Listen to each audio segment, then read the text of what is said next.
Presenter dan komedian Mpok Alpa meninggal dunia pada Jumat, 15 Agustus 2025, pagi setelah 3 tahun mengidap kanker yang ia sembunyikan dari banyak orang. Hal itu diungkapkan langsung oleh rekan kerjanya, Raffi Ahmad. Selama ini dia nggak mau ngerepotin, jadi selalu ngerahasiain kankernya, ujar Raffi. Kabar duka pertama kali disampaikan Irfan Hakim, yang juga menjadi rekan Mpok Alpa di FYP. Menurut Irfan, Mpok Alpa mengembuskan napas terakhir pada pukul 8.15 waktu Indonesia Barat.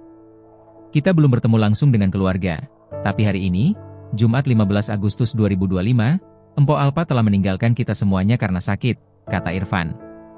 Irfan dan Raffi saat itu tengah dalam perjalanan menuju rumah sakit tempat Mpok Alpa dirawat. Berdasarkan informasi yang diperoleh, jenazah Mpok Alpa akan dimakamkan pada hari ini. Mpok Alpa, yang memiliki nama asli Nina Carolina, dikenal lewat gaya bicara khas Betawi dan pembawaannya yang jenaka. Karirnya melejit lewat berbagai program televisi, termasuk FYP Trans TV, yang mempertemukannya dengan banyak selebritas Indonesia.